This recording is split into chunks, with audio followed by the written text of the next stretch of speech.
이미 뉴스를 통해서 접하셨겠지만 지난 10월 29일 이태원에서 일어난 끔찍한 참사로 무려 156명의 젊은이들이 생명을 잃었고 196명이 부상을 입은 그런 참담한 소식을 들었습니다. 한 영혼을 소중히 여기는 기독교적 세계관으로 볼 때 그토록 소중한 생명들을 한 시간에 한 순간에 잃었다는 것은 보통 애통할 일이 아닙니다. 이번 참사로 우리 사회가 받아야 할 경고는 매우 심각한 것입니다. 우선 교회는 이런 참사 때문에 사랑하는 자녀를 잃은 가족에게 하나님의 위로가 임하도록 기도해야 할 것입니다. 그리고 이 참사 후에 재발 방지를 위해서 원인을 찾고 대책을 세우는 정부를 위해서도 기도해야 할 때입니다. 그래서 저는 사실 주일 아침에 우리 성도들이 예배하러 오는 그 모습을 보면서 늘 감사하고 있습니다. 한 주간을 잘 살고 건강한 모습으로 아름다운 모습으로 예배하러 오는구나 하고 한 분 한 분 여러분 모습을 지켜보는 게 특별한 기쁨입니다. 그리고 사실 저한테는 아주 특별한 감사이기도 합니다. 그럴 수밖에 없는 이유는 사실 우리 성도들이 살고 있는 이 세상은 처처에 도사린 사고와 위험이 참 많기 때문입니다. 게다가 전염병도 갈수록 더 위협적입니다.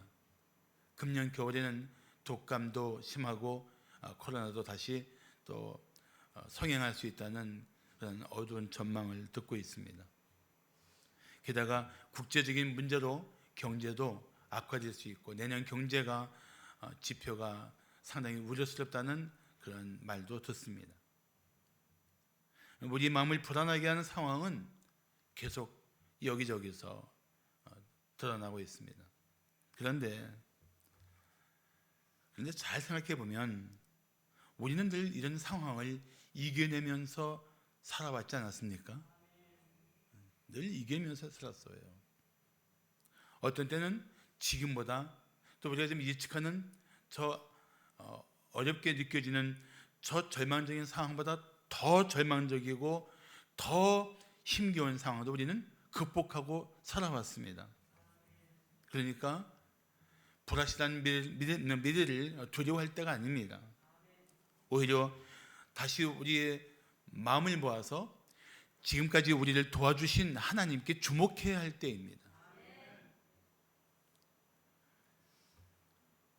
오늘 이 시편 103편은 다윗의 시인데 다윗은 이 시편 103편 2절에서 이렇게 강조합니다. 내 영혼아 여호와를 송축하며 그 모든 은택을 잊지 말지어다. 두려운 상황일수록 불안한 때일수록 우리는 우리에게 은택을 베풀어 우리 삶을 가능하게 하신 하나님을 주목해야 합니다. 그분의 은혜를 그분이 우리에게 한없이 베풀어 주신 은혜를 기억해야 합니다. 그리고 다시 그 은혜의 주님을 찬양하면서 우리 앞에 놓인 삶을 넉넉히 감당하게 도우실 주님을 의지해야 합니다. 자, 우리가 잊지 말아야 할 하나님의 은택은 어떤 은택일까요? 첫째, 나의 모든 죄를 사해 주신 은택입니다. 내 모든 죄를 사해 주신 은택. 제가 원고를 쓰면서도 좀 두려운 마음이 들었던 문장인데 만일 모든 것을 아시는 하나님께서 당신의 죄를 일일이 따지고 심판하신다면 감당할 수 있겠습니까? 저는 이 질문 앞에 스스로 대답을 했습니다. 감당할 수 없습니다, 주님. 불쌍히 여겨 주시옵소서. 그 말밖에는 드릴 말씀이 없더라고요.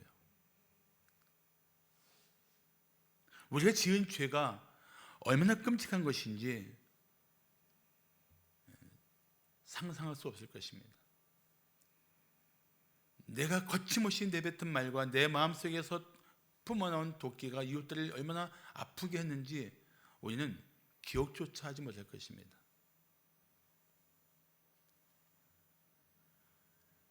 그런데 어떤 사람은 오히려 이렇게 질문합니다. 제가 직접 하던 질문이에요. 왜 하나님의 악한 자들을 그냥 내버려 두십니까? 그런 질문이에요. 하나님은 죄인을 반드시 형벌하시는 하나님이십니다. 반드시 그 죄의 대가를 치르게 될 것입니다. 이 세상의 법망은 교묘히 피해갈 수 있어도 하나님의 심판을 결코 피할 수 없을 것입니다. 그런데 하나님이 왜 악한 자들을 그냥 내버려 두냐고요? 베드로후서 3장 9절 말씀이 그 답을 들려주고 있습니다. 베드로후서 3장 9절 말씀하기를 오직 주께서는 너희를 대하여 오래 참으사 아무도 멸망하지 아니하고 다 회개하기에 이르기를 원하신다고 말씀하고 있습니다. 왜 내버려 두시냐고요? 내버려 두시는 것이 아니고 참고 계시는 것입니다. 회개하기를 기다리고 계신 것입니다. 다윗은 오늘 시편 103편 1절에서 이렇게 찬송합니다. 내 영혼아 여호와를 송축하라. 내 속에 있는 것들아 다 그의 거룩한 이름을 송축하라. 내 영혼아 내 속에 있는 것들아, 그는 시적인 표현으로 반복하고 있는 거예요. 내 마음과 뜻을 다해서 하나님을 찬양하자고 반복하여 강조하고 있는 것입니다. 그러면서 오늘 2절 말씀을 우리는 다시 한번 주목해야 합니다. 다 함께 봉독할까요? 2절, 이번 주간의 암송 구절입니다. 시작. 내 영혼아 여호와를 송축하며 그의 모든 은택을 잊지 말지어다. 아멘. 그의 모든 은택을 잊지 말라. 하나님께서 우리에게 베풀어 주시는 그 모든 은택을 하나도 잊지 말고 다 마음속에서 그 은택을 인하여 기뻐하라고, 그 은택을 인하여 찬송하라고 권면하고 있습니다. 자, 우리가 그 받은 모든 은택 중에 첫 번째가 무엇일까요? 3절은 이렇게 말씀하고 있습니다. 그가 하나님께서, 여호와 하나님께서 내 모든 죄악을 사하셨다. 하나님께서 내 모든 죄악을 사하셨다. 3절에 나온 내 모든 죄악의 죄악이라는 단어는 히브리어로 아온이에요. 아온. A-O-N, 아온입니다. 이거는 원래 구부리다, 왜곡하다라는 단어에서 나왔는데, 이 죄악의 뜻은 하나님의 뜻을 따르지 않는 악한 의도를 말합니다. 하나님의 뜻을 따르지 않고 자기의 악한 의도대로 살려고, 자기 타락한 본성대로 살려고 하는 삶을 말하는 것입니다. 그렇다면 우리는 이렇게 말할 수밖에 없습니다. 세상에 나는 완전히 죄악투성이의 인간이었군요. 우리 그렇게 고백할 수밖에 없어요. 내 모든 것을 아시는 하나님 앞에서, 내 중심까지 보시는 하나님 앞에서 우리가 할 수 있는 고백은 하나밖에 없어요. 오 주님, 나는 온통 죄가 가득한 인생입니다. 그 고백밖에 할 게 없습니다. 그런데 그 내 모든 죄를, 하나님만이 아시는 그 은밀한 모든 죄를 다 아시는 하나님께서 내 모든 죄를 다 용서하신다니, 이게 얼마나 놀라운 은혜입니까?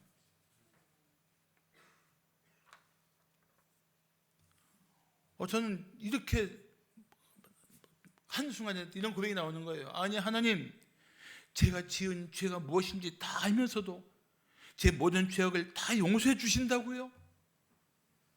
하나님 뭐라고 말씀하실 것 같습니까?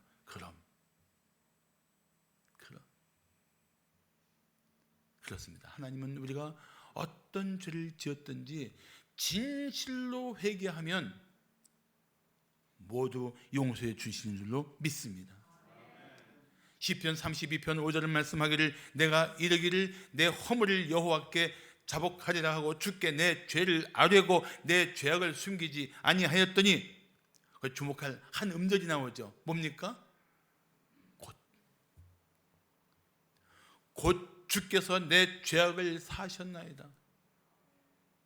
내 죄를 자복하고 아뢰고 숨기지 않았더니 그 자백의 시간에, 그 회개하는 그 순간에 곧 하나님은 내 모든 죄악을 다 용서해 주셨습니다.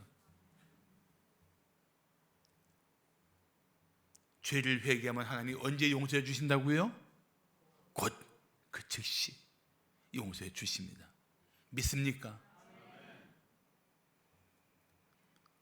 오늘 우리가 시편 103편을 보고 있는데 10절에 보시면 이런 말씀이 나옵니다. 우리의 죄를 따라 우리를 처벌하지는 아니하시며 우리 죄악을 따라 우리에게 그대로 갚지는 아니하셨다. 오, 주님 감사합니다. 이런 고백이 저절로 나오지 않습니까? 내 죄를 따라 나를 처벌하셨다면, 내 죄악을 따라 나를 심판하셨다면 어떻게 감당할 수 있겠어요? 그냥 납작 엎드려서 죽여주십시오. 죽어마땅한 죄인입니다 라는 말밖에 우리가 할 일이 뭐가 있겠어요?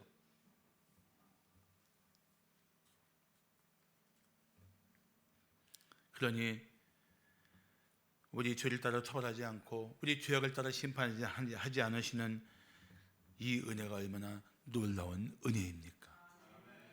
이 은혜를 잊으면 안 됩니다. 하나님은 우리 죄악을 용서하실 뿐 아니라 기억도 하지 않습니다. 이사야 43장 25절을 말씀하기를 곧 나는 나를 위하여, 하나님께서 말씀하신 거예요. 하나님 말씀하신, 하나님 나를 위하여 네 허물을 도말하는 자니, 도말한다는 얘기는,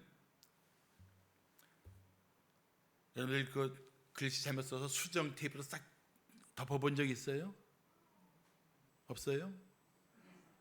한 글자도 틀림없이 잘 쓰는 거예요 지금? 그러면 벽에 낙서 막 했는데 거기를 새로 패드를 딱 칠해서 그 모든 것들을 다 지워버리는 그런 것은 생각할 수 있죠. 그걸 도말이라고 해요. 도말. 덮어서 아주 지워버리는 겁니다.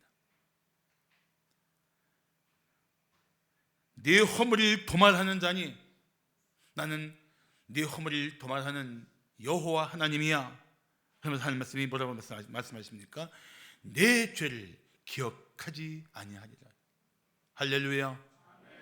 우리를 용서하시고 용서하신 죄를 기억조차 하지 않는 하나님, 그 하나님의 은혜를 힘입어 우리는 다시 일어나고 다시 살아왔던 것입니다. 그러니까 회개한 죄 때문에 더 이상 자신을 학대하지 마십시오. 그리고 용서를 받은 성도답게 그 죄와 맞서 싸우며 살아가십시오. 용서받은 사람은 삶이 변해야 마땅합니다. 그리고 반드시 모든 죄의 권세에서 승리하게 하시는 하나님, 그 하나님을 찬양하며 살아가시기를 축복합니다. 자, 우리가 잊지 말아야 할 하나님의 은택은 어떤 은택일까요? 둘째, 나의 연약한 생명을 지켜주신 은택입니다. 나의 연약한 생명을 지켜주신 은택. 공들의 한탄이라는 유머가 있습니다. 한번 들어보세요. 먼저 배구공이 말합니다. 나는 허구한 날 싸다기 맞아. 그러자 축구공이 말합니다. 난 밤낮 발로 차인다. 탁구공이 끼어듭니다. 나는 밥주걱 같은 것으로 때리고 깎고 돌리고 야 죽을 지경이야. 그러자 야구공이 말합니다. 나는 늘 몽둥이로 쥐어 터져. 이따 그러면 실밥도 터지지. 말로 다 못해. 잠자코 듣고 있던 골프공이 말합니다. 니들 쇠 몽둥이로 맞아봤어?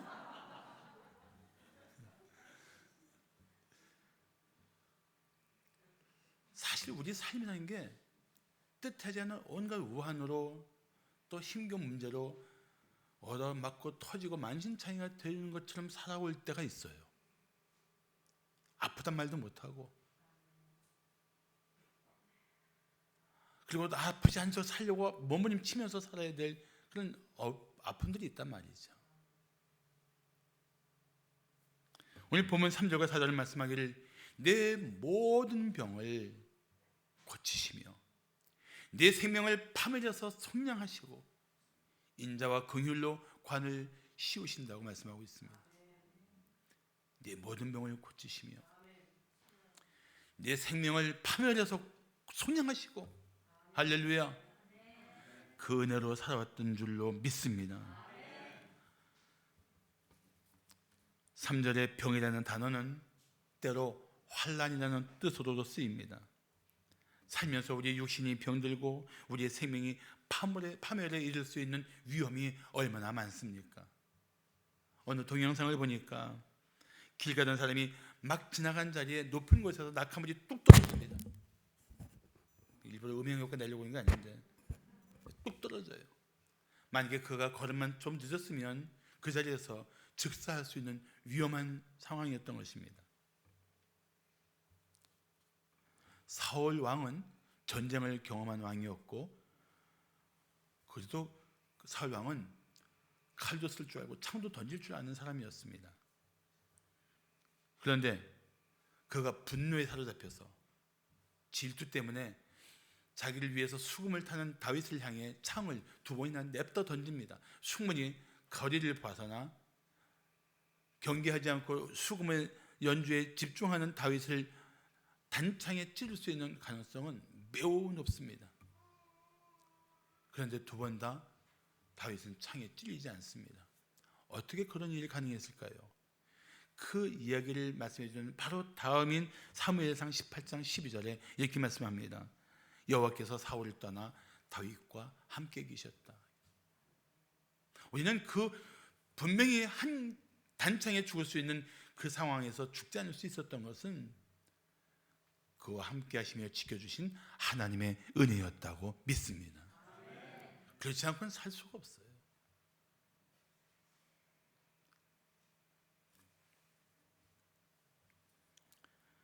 그래서 다윗은 오늘 시편 103편에서 이렇게 고백하고 있는 것입니다. 나는 숱한 위기에 빠져 죽을 수밖에 없었는데 하나님께서 때마다 나를 건져주셨어요. 이것이 단지 다윗의 고백일까요? 아닙니다. 오늘을 살고 있는 우리의 고백이기도 합니다. 죽었어도 몇 번 죽었을 내가 그 은혜 속에 살고 있구나. 물론 하나님을 믿는 신실한 성도인데 불의의 사고로 숨질 수 있습니다. 주님이 그를 부르신 이유를 알 수 없지만 한 가지 사실은 분명합니다. 비록 그렇게 우리 곁을 떠났어도 하나님은 그를 사랑하시고 그에게 최선을 다하셨다고 우리는 믿습니다. 그래서 우리는 살든지 죽든지 나를 위해 최선을 다하시는 하나님을 신뢰해야 합니다. 그리고 우리를 모든 위험에서 능히 건지시는 하나님께 우리는 기도로 의지해야 합니다. 시편 91편 15절에 말씀하기를 그가, 여기는 그는 성도를 말하는 거예요. 내게, 여호와 하나님 말합니다. 성도가 내게 간구하리니 내가 그 간구하는 성도에게 응답하리라. 나의 성도들이 환난 당할 때에 나 여호와 하나님이 그와 함께하여 환난 당하는 그를 건지고 영화롭게 하리라. 그 말씀이에요. 믿습니까? 그렇다면 여러분들이 기가 막힌 상황에 혼자서 어찌할 바를 모르고 있는 그 위기의 순간에 당신 혼자 있다고 생각하십니까? 아니에요. 누가 함께 하십니까? 하나님이 함께 하십니다. 그럼 무슨 일을 하십니까? 건져주세요. 믿습니까? 내 모든 병을 고치시고 내 생명을 파멸해서 속량하신 하나님, 우린 그 하나님을 결코 잊으면 안 됩니다. 그 은택을 잊으면 안 돼요. 하나님이 나를 위해서 오늘날까지 내게 어떤 일을 행하셨는지를 우리는 되새기며 감사하며 찬양할 망정 잊어버리면 안 돼요. 결코 잊지 말아야 합니다. 그래서 그런 우리의 삶을 보고 깨닫는 주위 사람들은 이렇게 말할 것입니다. 야, 저 사람은 확실히 하나님이 사랑하시고 지켜주는 사람이야. 그래서 4절에 인자와 긍휼로 관을 씌운다고 말씀하고 있는 겁니다. 인자는 사실은 히브리어로 헤세드예요. 사랑. 하나님의 크신 사랑으로, 그리고 그분의 긍휼로 우리 관을 씌우시고 내가 존귀하게 여기는 사람이야, 내가 지켜주는 나의 사람이야 라고 고백할 수 있다는 거예요. 때로 삶의 조건이 나빠지고 상황이 악화되어서 문제가 있다고 생각하십니까? 아닙니다. 두 가지가 문제예요.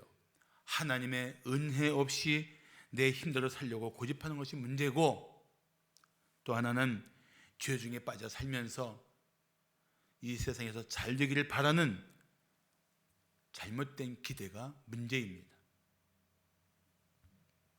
사랑하는 성도 여러분, 이것을 잊지 마십시오. 하나님이 함께 하시면 어떤 고난도 넉넉히 이겨낼 것입니다. 하나님이 함께 하시면 죽음의 목전에서도 우리는 생명의 노래를 부르며 일어나게 될 것입니다. 지금까지 그렇게 은혜를 베푸신 주님을 찬양하십시오. 이후로도 주님께서 그 은혜를 베풀어 주실 줄로 믿습니다. 마지막으로 우리가 잊지 말아야 할 하나님의 은택은 어떤 은택일까요? 셋째, 나의 부족한 삶을 만족하게 하시는 은택입니다. 내 삶을 만족하게 하시는 하나님. 뉴욕 병원의 재활센터 벽에는 하나님, 나는 가장 축복받은 사람이라는 글이 붙어 있습니다. 그 글을 한번 읽어드리겠습니다. 큰 일을 이루고 싶어서 능력을 주십사 기도했더니 겸손함을 배우라고 연약함을 주셨다. 많은 일을 해낼 수 있는 건강을 달라고 기도했더니 보다 가치 있는 일을 하라고 병약함을 주셨다. 행복하고 싶어서 부유함을 달라고 기도했더니 지혜로워지라고 가난함을 주셨다. 세상에서 칭찬을 얻고 싶어 성공을 구했더니 겸손하라고 실패를 주셨다. 삶을 누릴 수 있도록 모든 것을 달라고 기도했더니 모든 것을 누릴 수 있는 삶 자체를 주셨다. 구하는 것 하나도 주시지 않았지만 내가 원하는 모든 것을 들어주셨다. 나는 가장 축복받은 사람이다. 아멘. 사실 하나님의 은혜 속에 살고 있음을 깨닫게 되면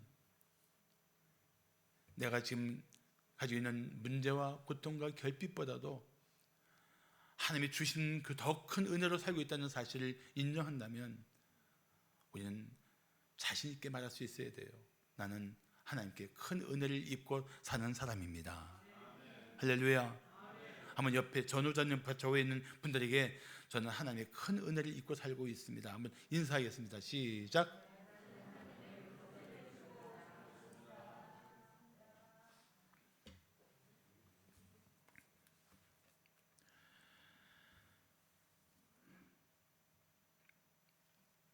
자, 그렇다면 묻겠습니다. 내가 원하는 대로 되는 것이 최선일까요? 아니면 하나님이 주시는 것을 받아 사는 것이 최선일까요? 예, 답은 분명합니다. 내가 원하는 대로 사는 것이 최선일 것 같지만 그렇지 않아요. 나를 사랑하시고 나를 잘 아시는 주님이 내게 그 기뻐하시는 뜻을 따라 주시고 채우시는 그것이 우리에게는 최선인 줄로 믿습니다. 그게 최선이에요. 하나님은 나에게 최선을 주기를 원하시는 아버지이십니다. 믿습니까? 하나님은 내게 최선을 주기를 원하세요. 오늘 본문 5절을 말씀하기를 좋은 것으로 네 소원을 만족하게 하사 네 청춘을 도소리같이 새롭게 하신다고 말씀하고 있습니다. 자, 이 말씀 잘 보세요. 이건 무슨 뜻이냐면은 네가 소원을 가지고 있지, 네가 가진 소원을 하나님께서 좋은 것으로 주셔서 만족하게 하실 거야. 그리고 너는 네 삶이 청춘으로 새롭게 될 거야. 그런 뜻이에요. 내 소원으로 된다는 게 아니에요. 내 소원을 아시는 하나님께서 더 좋은 것으로 채워서 내 삶에 하나님으로 인해서 만족할 수 있는 고백을 가능하게 하신다는 겁니다.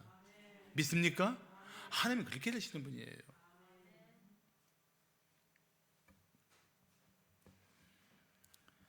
우리를 진실로 만족하게 할 수 있는 것은 이 세상에 있지 않습니다. 오직 우리에게 정말 좋은 것을 주시고 우리의 삶을 만족하게 하시고 풍성하게 하실 수 있는 분은 오직 하나님 한 분이십니다. 새 찬송가 301장 2절은 이렇게 노래합니다. 몸도 맘도 연약하나 새 힘 받아 살았네. 물 붓듯이 부으시는 주의 은혜 족하다. 몸도 맘도 연약하세요? 그런데 어떻게 살아갔습니까? 새 힘 주시는 하나님의 은혜였어요.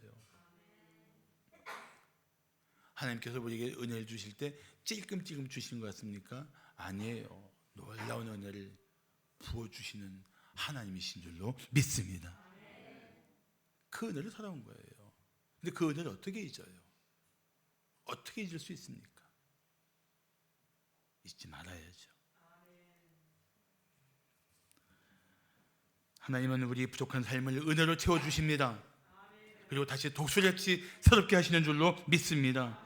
이사야 40장 31절을 말씀하기를 오직 여호와를 앙망하는 자는 새 힘을 얻으리니 독수리가 날개치며 올라감 같을 것이요 다른 박질하여도 곤비하지 아니하겠고 걸어가도 피곤하지 아니하겠다고 말씀하고 있습니다. 그렇다면 사랑하는 성도 여러분, 삶이 내가 원하는 대로 되지 않았지만 하나님이 주신 은혜로 살았다고 인정하십니까? 아멘. 그리고 때마다 하나님이 주시는 힘으로 살아왔다고 인정하십니까? 아멘.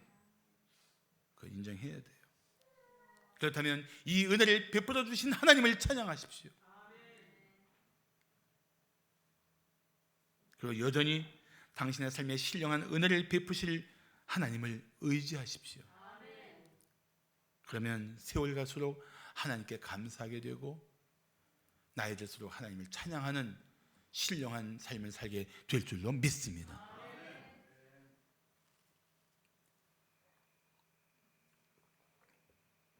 남자가 살다가 너무 힘들면 지갑에 있는 아내 사진을 꺼내본답니다. 내가 이 사람과도 살고 있는데 이 세상에 못할 일이 어디 있는가. 여자도 살다가 힘이 들면 남편의 사진을 꺼내본답니다. 내가 이것도 사람 만들었는데 세상에 못할 일이 어디 있는가.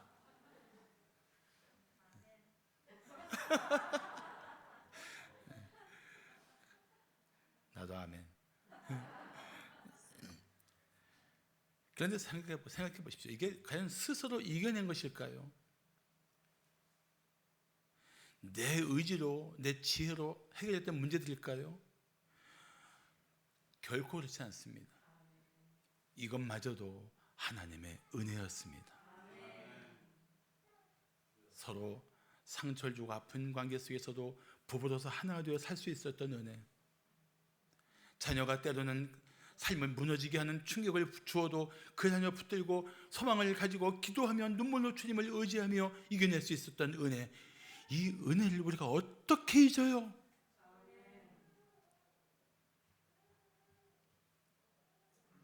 영적 건망증이라는 말이 있습니다. 영적 건망증. 하나님께서 우리에게 베푸신 그 숱한 은혜를 잊어버리고 사는 것입니다. 그러면 어떤 현상이 일어난 줄 압니까? 하나님께 감사하지 않습니다. 하나님을 찬양하지 않습니다. 늘 삶에 여기저기 어지럽혀진 채 늘어져 있는 불안과 두려움과 걱정거리만 붙들고 한탄합니다.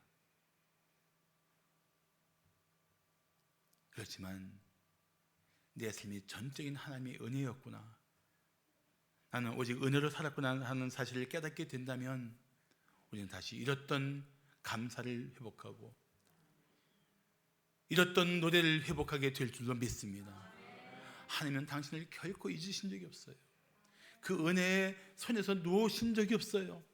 하나님의 그 사랑의 눈에서 벗어난 적이 없어요. 우리는 늘 그분의 주목의 대상이고 그분의 사랑의 대상이고 그분의 신실하신 은혜의 대상인 것입니다.